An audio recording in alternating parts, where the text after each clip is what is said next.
Today we will be discussing the question, what does the future hold for women in marketing? For those I haven't met before, my name is Sophie Devonshire and I'm the Chief Executive of the Marketing Society. So why are we here? Why is this an important discussion to be having? Well, firstly, as businesses assess the impact of yesterday's budget in the UK and globally, we're all dealing with the ongoing impact of the pandemic, matched with political and consumer changes that none we've ever seen before. We believe that marketing leadership matters more than ever. Great marketers are the ones who can and will make a difference as we reshape the nature of business, recover economically, and rebuild a post-pandemic society. And I know we've all seen the clear evidence that an inclusive approach to business can make a difference to better performance. So the importance of women in marketing takes on even greater significance right now. Today feels like a good date to be having this discussion, particularly as the spur to this conversation was the launch today of a new book, Wonder Women, by Katy, Mousinho and Giles, Lury, who we'll hear more from in a moment. As a society, we continually see the accelerating power of sharing stories, insights and experience to get together as a way to speed up each other's success. And this book shares stories from women who have been highly influential in the marketing industry and draws out the key learnings from their experience to provide insights for great marketers to come. Parents across the UK will be painfully aware, I'm sure, that today is World Book Day. And next Monday is also International Women's Day. So we thought this event was appropriate to celebrate both these occasions. And I know we have a brilliant audience of people here today. Huge welcome to everybody. I'd love you all to be part of this conversation. If you have any questions, there is the Q&A facility, the box below. Please do put your questions in there for our panelists. Let's make this a really interactive discussion. And we'd love you to use the chat function to post comments, thoughts, or come and say hello. And perhaps we could kick off today with inviting you all to come onto the chat function, come and say hello, tell us where you're dialing in from, and tell us about one woman who has been a wonder woman for you. Somebody in marketing perhaps, or indeed in your personal life, who has really inspired you, alive or dead. Would love to hear from you.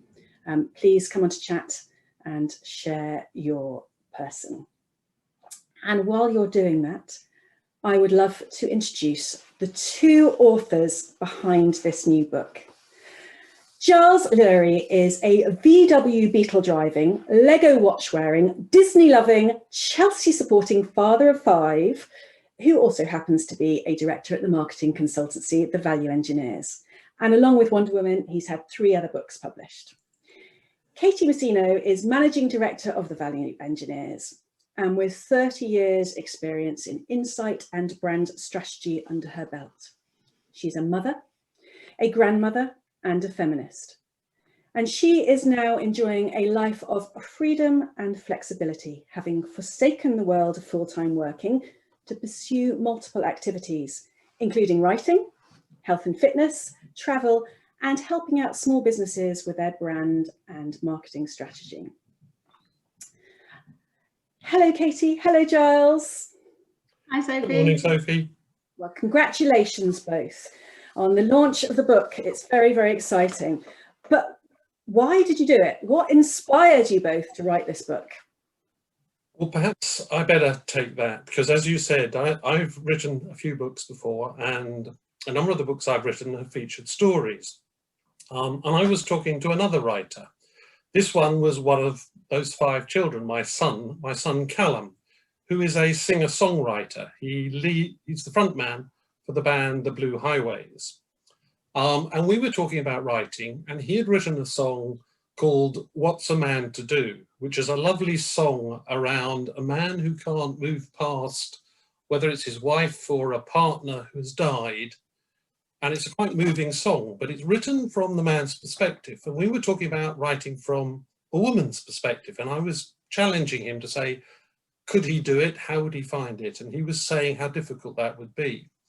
And so he then flipped the tables on me and he said, all those stories you've had published, well, I've had about 250 brand stories published. He said, how many of them actually feature a woman in the lead? And I said, that's a very good question. And I went away and checked, and I was somewhat ashamed to find that it was 15 to 20%. So it wasn't very many. So I thought, right, I've got to do something to address this. And I said, my next book is going to be a series of stories that feature women as the lead protagonists. And I started doing that. But then I thought, well, actually, to really get the women's perspective, perhaps I should get a co-author. And Katy came to mind. And she came on board, and the book evolved from there. And it's probably worth talking to Katy about how she helped evolve it. Okay, back on screen. So I'm going to tell you a little bit about the book. So what's interesting, first off, is it's a book that's designed so you don't have to read it from cover to cover. It's the sort of book that you can dip in and out of. So it's very easy to read, very entertaining, and it's there to celebrate the success of women. So, and that's the key focus. We wanted to highlight these amazing stories about the women out there. And it's also designed to inspire both men and women in marketing. So it's not a book for women, and we're hoping that there's lots of men out there in the audience who are sufficiently engaged to be interested in it. The book's in 3 parts. So firstly, we've got some inspiring stories about brands and advertising that have been built by women. And they're short stories, and all of them have an interesting angle or twist. So anybody who's read Giles' stories before will know what I mean, because he has this unique way of storytelling, a unique style, which is very engaging. So they're very easy to read. The stories are centered around 4 key themes. And I think where these are really important is because that reflects what women bring to marketing. So we have stories about women's intuition. And intuition is a characteristic that's no longer recognized as fluffy. It's a powerful attribute. You know, it's often likened to a high-speed superlogic, really important within marketing. We have stories around girl power. And a lot of us know that women already help and inspire other women, but what actually happens out there is it's women help people.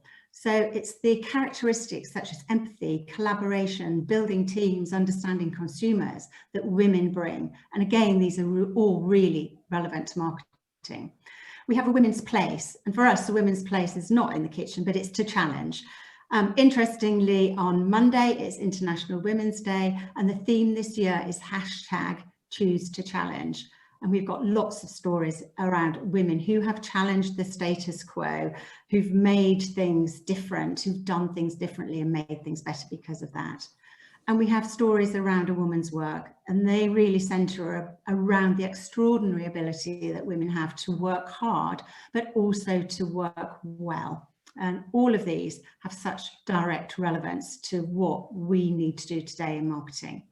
So that's the first part of the book, our inspiring stories. The second part is insightful interviews, and we interviewed a number of amazing women today. Some of them will be well-known names, and some of them you may never have heard of. And we did that by design. We didn't want to just interview people that you'd heard of and you'd heard the stories of before.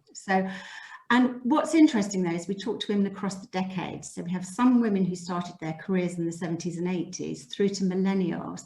And what was really amazing about this is beginning to understand the changes over time, what has improved, but also what still needs to be done. So still a lot of hard work to do.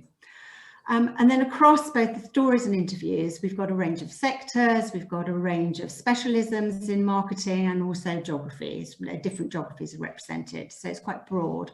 And then the final section is our thoughts and insights on a brave new world. And that really is, what does that mean for the future? And I know we're going to be going on to talk about that later, so I probably won't talk about it too much at this stage, but bring in some of the really interesting findings that we have had from the book and from the work done in the book. That's terrific. And it's so interesting to hear how it's structured and some of the key findings for you going through that experience. I'm sure it was a lot of fun interviewing people, but also fascinating to put together the insights. Interesting to hear you talk about the different decades as well, and that sense of what's been happening over time, and what that's doing for building the foundations for what's next as well. The concept of stories, of course, I know it's a very important part of what you believe, Giles, and what you do, and it's an important part of everything we do within the society in terms of sharing the stories of people who have chosen to challenge or achieve change in what they're doing. Is there a particular story for each of you that came out which was your favourite, or one that really summed up why this was such an interesting topic for you? There are so many stories, it's really hard to pick just one. But if I have my arm twisted, I suppose one of the stories I would probably pick was the story that is summed up in some ways in a quote from the 1956 Houston Press, where it was said, "It has been estimated that Brownie Wise has helped more women to financial success than any other living person." And what's amazing about that is so few people have heard of Brownie Wise. And I just go, here is an epitome of that whole notion of actually there are women who did fundamental things and drove things forward. Brownie Wise is the woman behind the Tupperware Party and the huge success of Tupperware. She started out actually as a saleswoman, in some ways, taking up a challenge. Back in the 40s, door-to-door salesman was still very much something that happened in the States. And someone had knocked on her door and had tried to sell her some Stanley Home products. And it was an awful pitch. And Brownie Wise told him so. And he said, "So you think you can do better?" And she said, "Yes, I do." So she went and got a job there. And she went out to prove very soon that she was a lot better. She had that empathy and understanding with what women needed and could talk to them much more directly. And she, started to become a star performer. And she thought, this is great, I'm going places. But then she overheard a conversation between a couple of the very senior managers, and they said, "Brownie Wise, well, we're not going to promote her because the executive halls aren't a place for women like her." And then she, I think really interesting at that time, she had the courage to say, "I'm not going to put up with that." She resigned and just went. And it was there that she made the move over to Tupperware and started there. And that's where she started the Tupperware Party. And again, building that, not only her own success, but by building a team of women around her, really built a huge success. And eventually was drawn to the attention of the founder of Tupperware, Earl Silas Tupper, and she met with him, and he ultimately made her general manager of the party division. And she grew, and that ability to not just build for herself, but build for other people. And at the time, if you think, it was still a very male-dominated society, she helped women find a way to contribute that didn't undermine us poor men at that time of that. And that, I think, is just so, so powerful. Unfortunately, it doesn't have a particularly happy ending. She was the first woman to make the front cover of Business Week, which, though he claimed he didn't look for publicity himself, Tupper took badly, because he said, "I'd rather have seen my product on the front, not you," of that. And their relationship deteriorated, and in the end she left the company. And she did other things and lived a good and happy life beyond that. But it was really interesting. But for me, that idea of don't just think about yourself, think about others, how you bring things through. Having the courage of your convictions are just so powerful, and whoever you are, to take those forward in your career are things to really think about. It's a brilliant story, because, you know, one that's not told often or people talk about, but the impact, the amplifying impact that she then had on other women, on other people, on doing things differently. But we can have a whole separate conversation. The challenge for her of being on the front cover. And I know there are lots of conversations going on with female leaders, with women in marketing, about the discomfort of being seen to be a face of something, and the tall poppy syndrome, and the criticism that you get by being a voice or a face, but equally the responsibility you therefore have. And at the heart of everything we're doing here, what you've brought to the table with this book is sharing the stories, showing people, going back to the whole "we cannot be what we cannot see" message, showing it's possible and celebrating things. But there is often discomfort from those involved when they're more publicly a face of it all, and that's an interesting story in itself. Thank you, Giles. I'm going to look her up and read more about her in your book, and that's a very interesting one. Katy, what about you? Your favourite story, or one that you think's important to share? And again, it's one of my favourite stories. And actually, what's fascinating about this is I'd never heard of this Wonder Woman before Giles introduced me to her. So, and I absolutely love it. It sits within the theme, A Woman's Place is to Challenge. So, and it's a story called Women Aren't Eat Pretty Headlines. And it's about Natalie Mousinho, who's the CEO of Bravo Investments. And I love it because it's current. So unlike Brownie Wise, it's fantastic. I love the Brownie story, but this one's very current.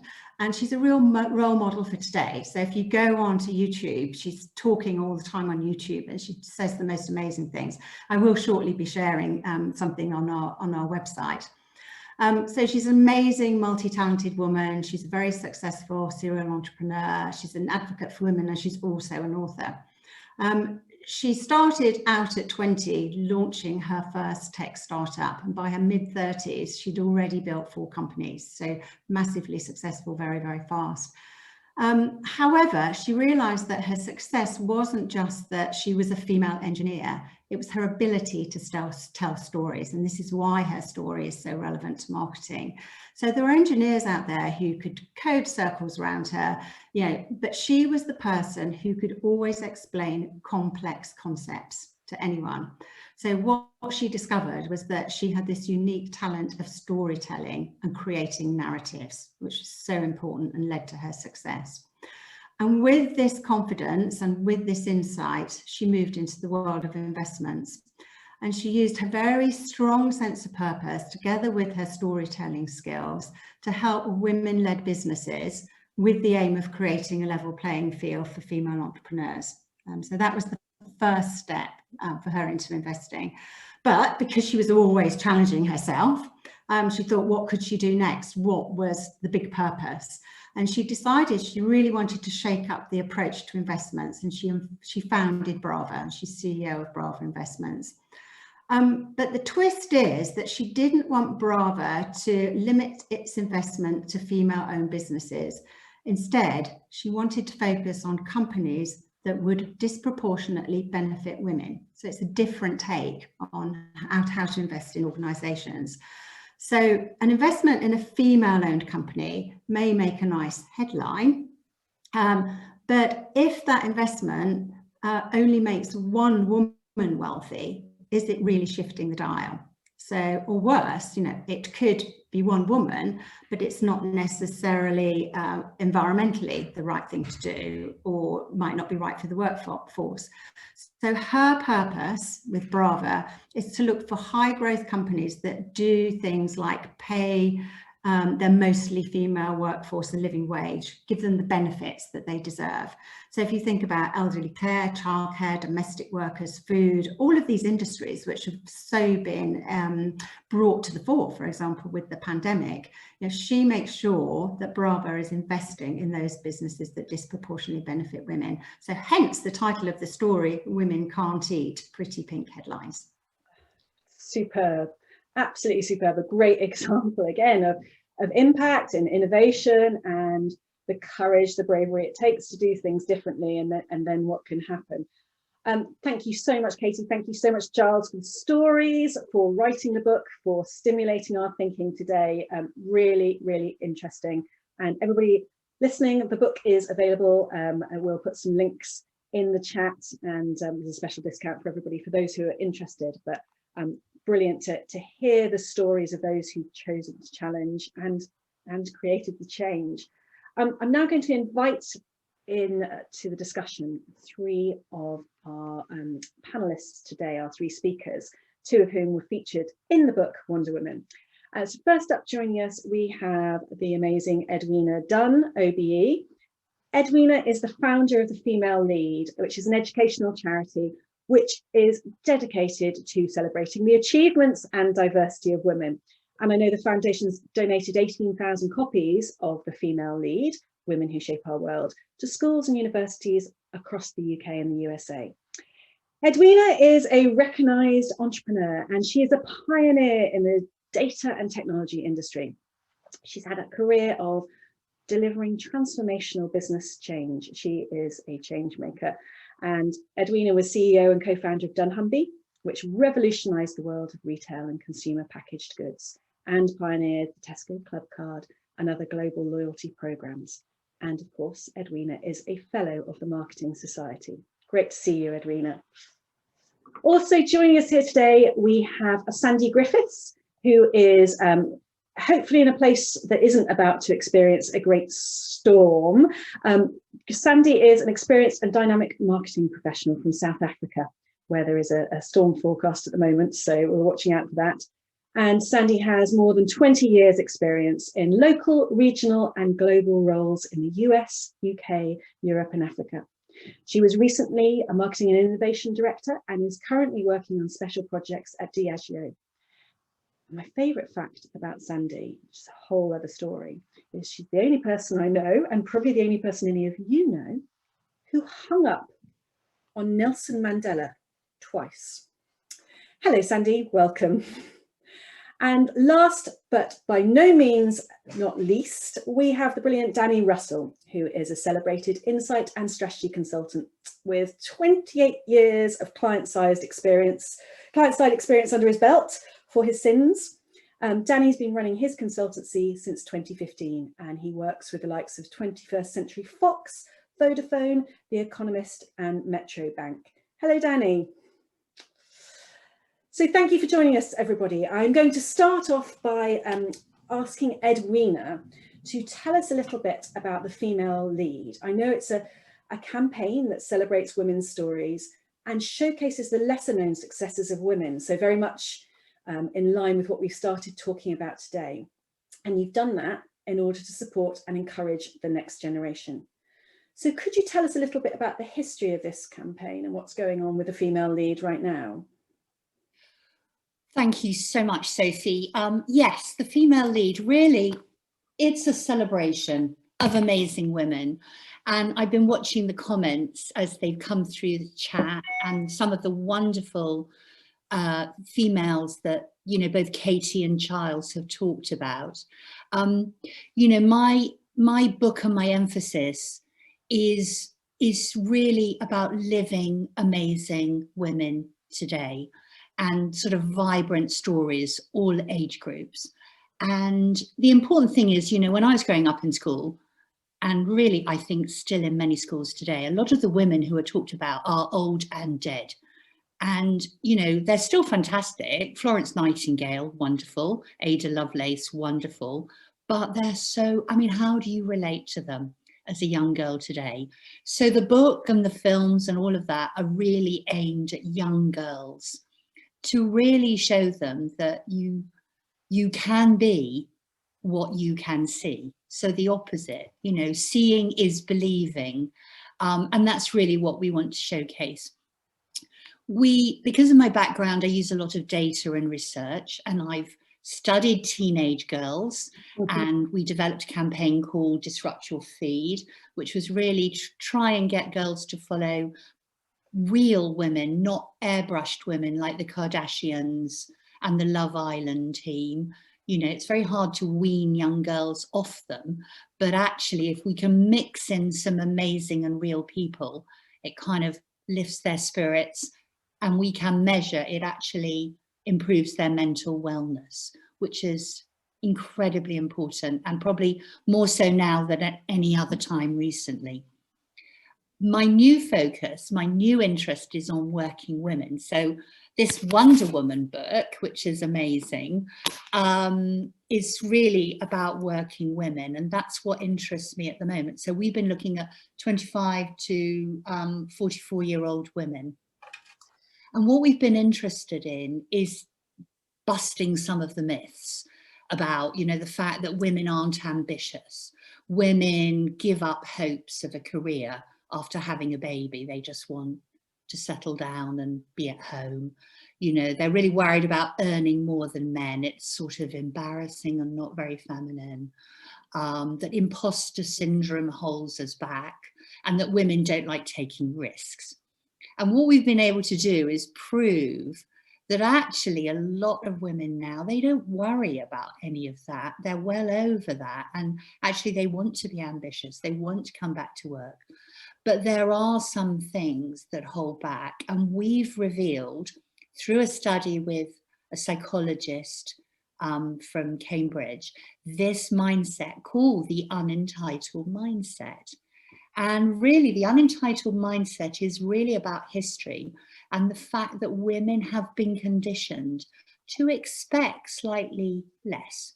You know, partly history, partly the processes and policies that have been designed for male-dominated workplace. And women have learned to take up slightly less space, not expect more. Thank you very much for giving me flexibility for having my babies. Therefore, I won't ask you for more pay and a promotion. And we're now running a big social campaign that everyone can get involved with, which is called Close the Entitlement Gap. And I really want to stress, this is not about women being less in any way at all.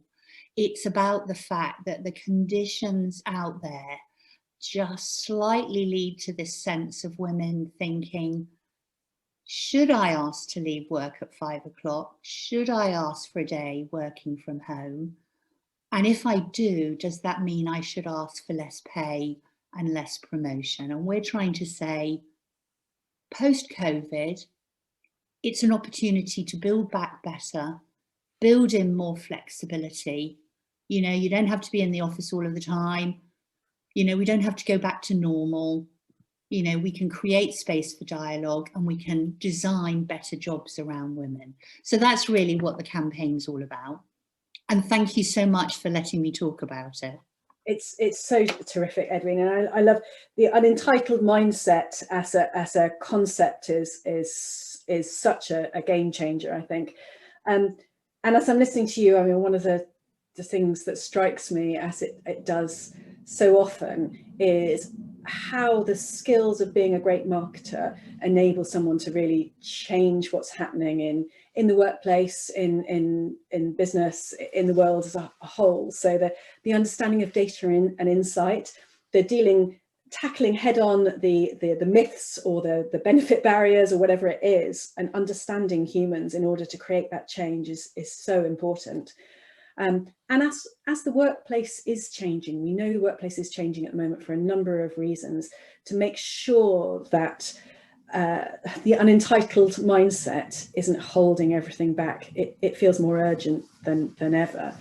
So some fantastic work there with a female lead, and it's so exciting to see it and be sharing it.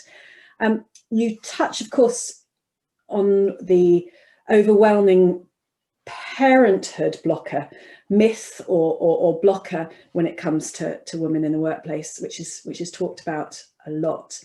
And Sandy, I know you took a whole year out when you became a mother, 12 months out of your marketing leadership role. Do you think that becoming a parent can actually help? Can it make you a better leader? Well, Sophie, to be honest, if you had asked me this question before I had become a mom, I would have told you, I don't think so. But the answer to your question is a huge, huge yes. So Jim Rohn, who was an American author, motivational speaker, and an entrepreneur, once said, there's no greater leadership challenge than parenting. And I think all parents would agree with us 100%. Most of us, and I did this too, I placed parenting and career in opposition to each other. So in my mind, one was going to suffer. One always had to suffer. But, you know, I think the years in between, this philosophy has changed. Parents are now, they believe that, you know, it doesn't take away from your skill set. It actually builds or further builds your skill set. So I learned lots of lessons, but in the interest of time, I'm going to keep this quite short. So I'm going to focus on three, for me, the most important lessons that I learned. The first lesson was building resilience. Now, yeah, again, parents will smile because, you know, we all know nothing's going to go right the first time and nothing's going to go right every time. And there's absolutely no handbook on perfect parenting. But the other thing you learn very quickly is you just can't give up, right? That baby's there to stay, no matter what happens. So you find a better way every day of doing things, and you do it differently, and you test. And it's all trial and error, right? Nothing else but trial and error. Now, what that's taught me in my career is how to be more flexible and agile, how to change course quite quickly, but more importantly, how to always have a contingency plan. Because if plan A doesn't work, you better have a plan B. And how do you find that better way of doing things? So absolutely, resilience is my number one skill, I think, that I learned through being a mom. Now, number two is empathy. And I always thought I had empathy. And I believe I did have empathy. But I do know now that my empathy increased after having my daughter. And it's difficult because kids can't articulate, babies can't articulate how they're feeling. So you have to just be patient and tolerant and dig a little bit deeper and listen a bit deeper before understanding what the true problem is. Now with adults, it's no different, is it? You know, when a team member is not performing, it's highly likely that there's some underlying fact there that's affecting that team member's performance or behavior. And if you're not prepared to open conversations, but conversations where you're actually listening, it's not just having conversations for the sake of having conversations, but it's actually seeking to understand what the problem is. Empathizing with people, you know, you don't know what the next person's story is until they've told you what their story is. Mm-hmm. So being judgmental is rather harsh. So it taught me to learn to read people a little bit better, to listen a little bit deeper into what are people saying, even when they're not saying it, the nuances around their behaviors. And, you know, there's always a solution. So if you're prepared to listen, you learn the reason why, and it's easier for you together to find a solution. So empathy, absolutely number two. The third one is the importance of being a role model. And now we always think that that's only applicable to our kids. Because, you know, we know it's not do as I say, it's do as I do. And when you tell a kid to do something and they ask you 200 times why,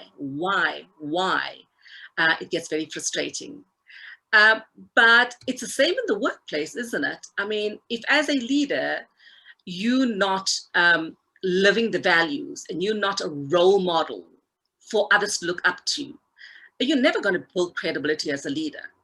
And often junior people will mimic their leaders, and they become those leaders of the future, because their belief is, if that's what's made them so successful, then I have to behave the same way. But at the end of the day, you know, Sophie, with the new Gen Z and millennials, they're not taking anything at face value. So if you're going to put values and behaviors printed onto a wall, best you be living those values. So that I found, you know, being a role model. The other two I must touch on. One was situational leadership. You know, I had been trained at death with situational leadership at the Coca-Cola company. And I was like, no, you know, you have a leadership style. You know, how can you flex a leadership style? But you know, when you have 3 kids in a playgroup, every child is motivated by something else. You learn very quickly the same language doesn't work across all 3 kids.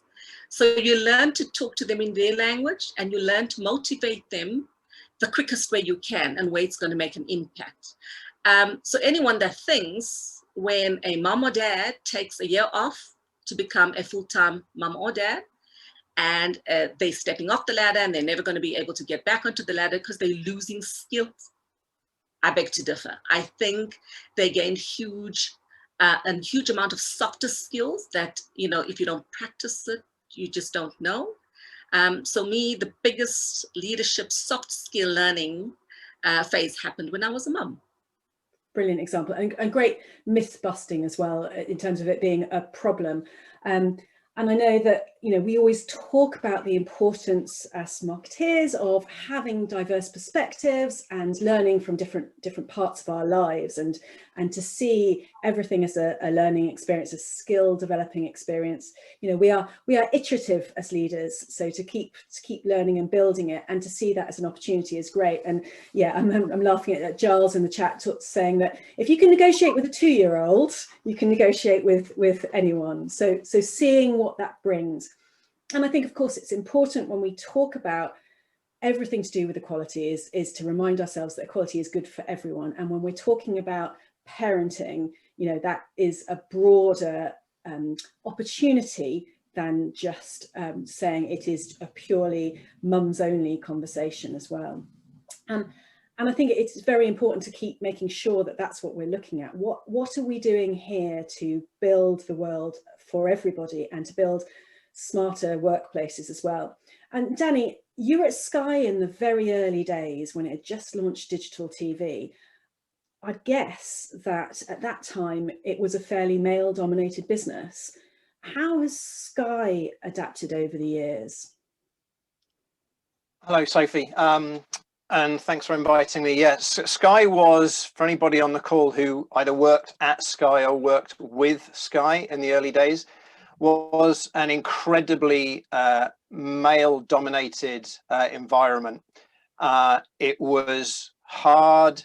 It was extremely sales-focused, which isn't a surprise. It was a Rupert Murdoch business. He cut his teeth in newspapers. This was the time of the 1980s print strikes, etc. Let's say it wasn't the warmest of cultures. You were brought in, you did your job, and if you didn't do your job, you were out. What was very interesting was that it was led by a number of male CEOs, primarily who'd cut their teeth in the American pay TV industry. They knew that sport drove subscriptions. And Sky was a machine of getting in new subscribers using sport. As the marketing strategy director, I was the one that was seeing the data that showed that our response rates were declining rapidly, our cost per sale was increasing rapidly. We'd basically run out of male dominated subscribers who wanted to buy football. But that was a tough message to deliver. And actually off the back of that, what I did was undertook some of our very first customer closeness events. And to be fair to the leadership team at that time, they were all on board. They were all male, bar one. The HR director was female, but everybody else at that top table was male. And I actually brought them into people's households to make them realize there wasn't just one male decision maker in the household. There was a female in there. And we actually had a term for the female, and that was the female handbrake. Because every single time the female saw some Sky Sports football advertising, that was her reason not to get Sky.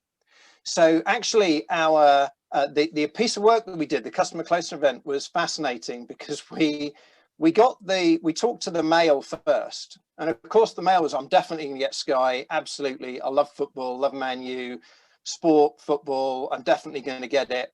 And then we'd bring the female back into the room and we'd ask him again whether he was going to get Sky or not. And obviously what happened was the conversation was far more nuanced. And actually the insight there was that we were only talking to one person in the household. We weren't talking to the household per se. And off the back of that, the learning was that we had to stop talking about football and we had to start talking about history, documentaries, kids programs, and actually treat the household more as what it was a collection of different individuals. Off the back of that, the Believe in Better campaign started, which still runs today. And we started to change our marketing strategy, talking to a much wider range of people rather than just what was considered to be the dominant male. So I thought it was a really interesting example of how the marketing actually started to change the company, because as we started to talk differently, we started to bring more people in. So Dawn Airy came in as managing director of Sky Channels, for example, and radically changed the types of programs that we were commissioning. And I think the rest, I left Sky in about 10 years ago. The rest is history, right? Sky as a brand has really softened. It's become far more accomplished, more rounded, and such an amazing, successful business. And it will have, when Jeremy Darroch retires this year, it will have its first female CEO, Dana Strong's coming in from Comcast. So it is a business that over a period of 20 years has dramatically changed on the inside and the outside. That's such a great story, Danny. And it's not just focusing on the female side of it there, it's focusing in on, of course, how insight and the marketing insight can shape the change of everything in the right direction, because ultimately connecting with who the consumer should be makes such a difference. I'm conscious that we have another Marketing Society session coming up later this month, actually, which might well be of interest to everybody here when we talk about that, which is we're going to have a global conversation bringing together some people to talk about, is marketing sexist, and to get some different perspectives on both toxic masculinity and some of the challenges there. So a big debate. So do look out for that, everybody, because I think that will build on some of those stories. But really interesting to see how Sky changed because of it. This idea of having more than one perspective and bringing different views together is coming up over and over and over again, that idea that we are stronger when we're not just looking at it from one person's perspective. Edwina, you espouse the power of two as a leadership principle, and it's a model that you've instigated, I think, when founding dunnhumby, certainly. Could you just tell us a little bit about that principle and how that applies to some of the things we're talking about today? Yeah, I think in a way, it really does build actually from what Danny was saying, which is, leadership takes on a very different focus and role, depending on whether that leader is male or female.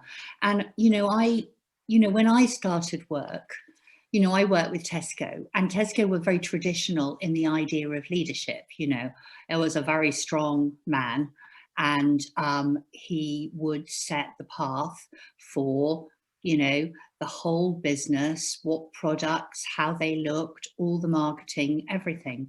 And when we started dunnhumby, I'm sure many of you have already heard the story, but it was my husband and I. We started it a little bit by accident, way back.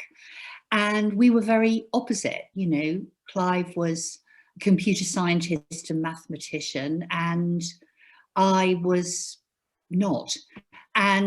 But what I learned very quickly was that I became responsible for the business, the marketing, hiring the people, hiring the teams, and we kind of grew. And we grew from literally 2 people working, you know, in the tiniest room in the house to, you know, 1,500 people in 30 countries.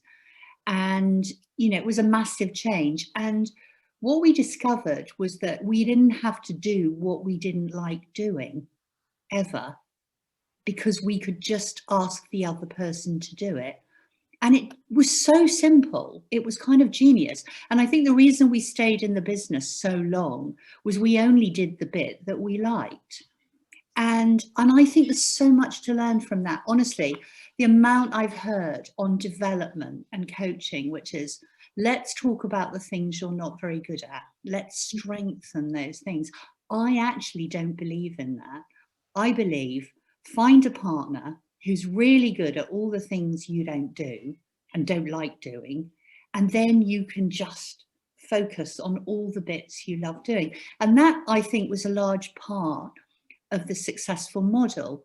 And, you know, I did all the talking to people and clients, which Clive didn't like, and he did all the programming and clever algorithms, and he could sit there and not talk to anybody, and he really loved that.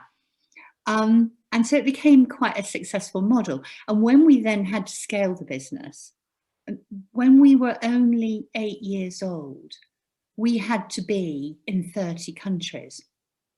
And this was a business, it's probably hard for everyone to recognize it now, but this was a business where no one was doing data analytics. You know, there really weren't what was now called data scientists. And so we had to find and train. We had our own academy within the business, and we were training people from graduates. We actually found that as a data science and technology business, 50% of our workforce, so 750 of our workforce were women, and absolutely brilliant at it. And then we'd have to go and work in 30 countries.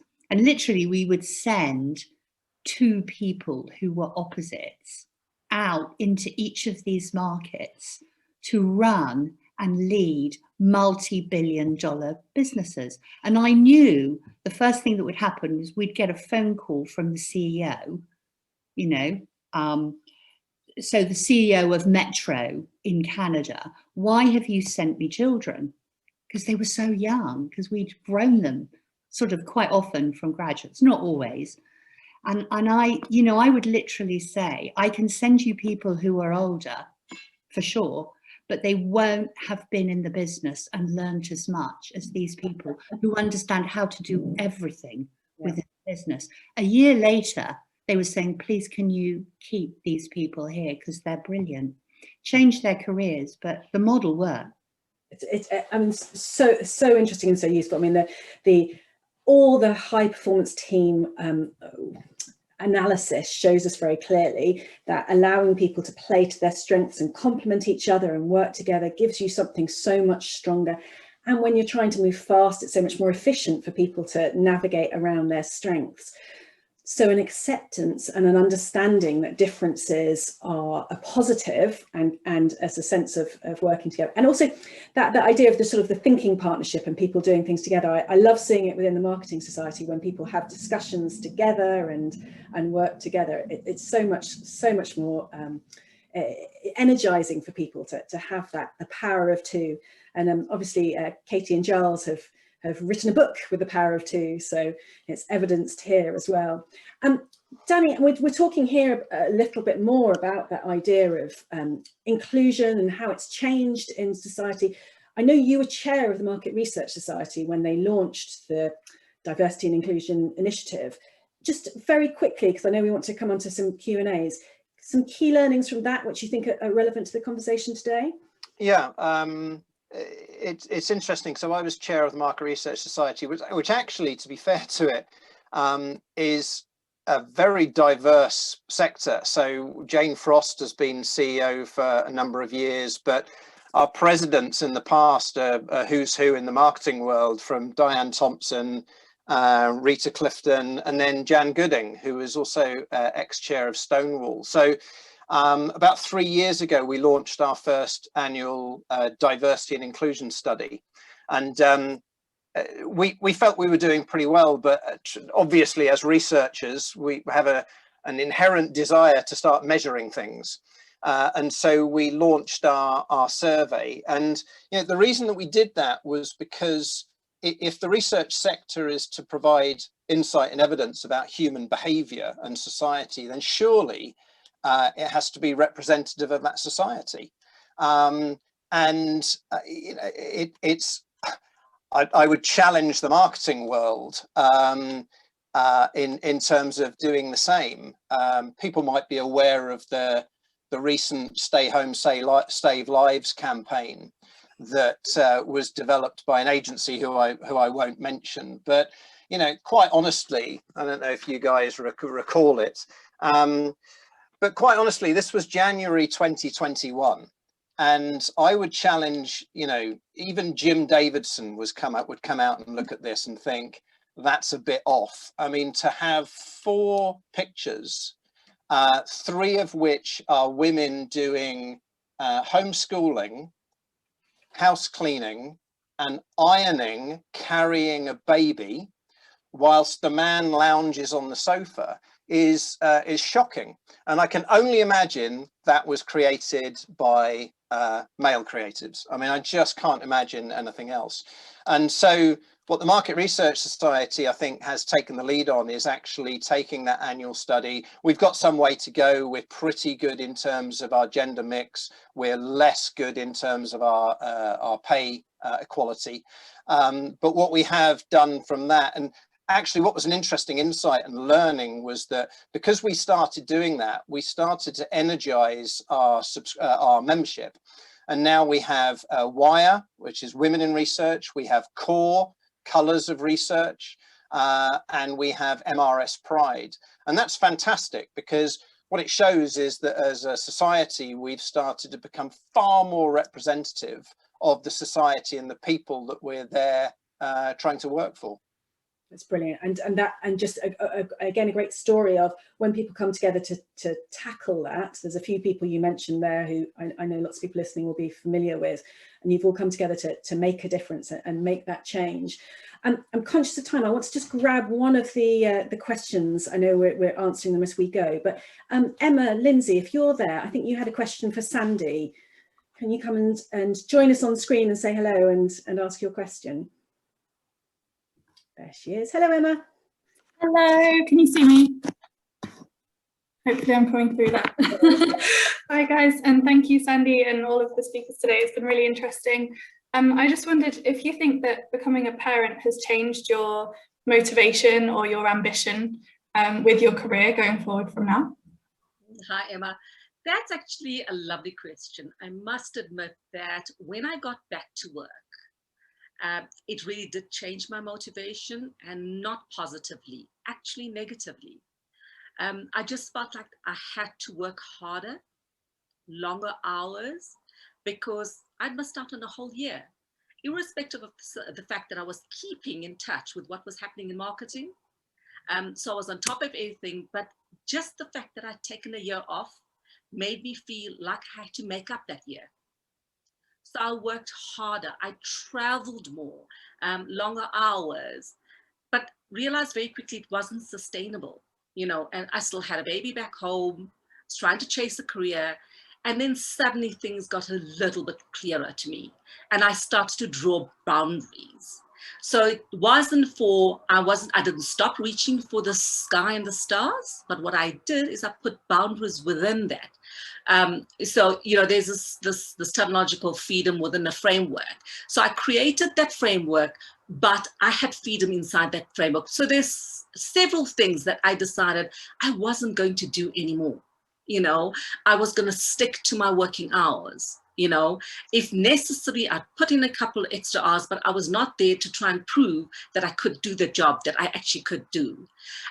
So you don't stop striving. You just find different boundaries within which to strive. Does that make sense? That's my personal experience anyway. Thank you. Brilliant. And thank you for joining us, Emma, and for the question as well. Brilliant question. So don't stop driving, but things change. So adapting and moving within it. Fantastic. Oh, the thing I hate about this is there are so many interesting topics for us to carry on talking about, and we're about to run out of time. So I'm going to ask something a little different now, which is that to ask everybody listening and our panelists, we've talked a lot about the current situations and stories from the past, what's happening. What do you think the future holds for women in marketing? How do you all feel about it? How would you summarize what the future holds for women in marketing? I'd love to hear from everybody on chat if you've got an answer to that, a perspective on it, to get the conversation going, and certainly to ask our amazing panelists, what does the future hold? It's a big question, but I'd love to know your answer. And I tell you, I am certainly feeling incredibly positive listening to everything today. The stories, the insights, the encouragement to us all to choose to challenge what's happening, and the sense that we can all make a difference. Our 2021 theme at the Marketing Society is very much focused on uniting the change makers. Marketeers have always been the ones who have created change in what's happening in business. And right now, for us to be the ones that are the action takers, the impact makers, the ones who really can come together to make a difference, feels more important now than ever. And on this particular topic, we have the power to come together and to do much more. But the only way to do it is through conversations like this, through supporting each other, through finding the insights, the data, the ways of communicating to really make a difference. But I'm certainly feeling a lot more positive about where we are now and what we can do together. This is a complete aside, but one of our members this week suggested that actually what we do as a Marketing Society is bring together a list of great female marketers who are interested in speaking and sharing their point of view and having their stories told and creating a voice. So we will be doing that. So if anybody listening has any suggestions for that list so that we can continue to amplify the voices of great women in marketing. But what I want to do is say a massive thank you to everybody. Please tell us what you thought of today. We'd like your feedback. The poll is there. Thank you to Katy and Giles for writing the book and for being with us today. For Edwina, Sandy and Danny for your sharp insights and personal perspectives. It's been a real joy listening to them. And thank you to everyone who's taken the time to join us today. If anyone would like a copy of the book, we'll put a special link in there. Personally, I would also strongly recommend you check out the Female Leads website, where you can find all of their videos, animations, social assets and illustrations to share, but also just a wealth of learning and insight that's available for you there. A couple of very quick things as well to let you know about Marketing Society news and activities. If any of you have been very, very close to entering our Marketing Society awards, we have just slightly extended the deadlines. So please do share your stories of excellence, male, female, whatever the team is, just get involved and make sure you're sharing and celebrating the resourcefulness of marketers over the last year. Join us all on the 17th of March for our next Marketing Society session in our Uplifters series. For those who need a bit of energy and to be inspired, we've got the amazing adventurer and successful entrepreneur Casper Craven speaking at that event.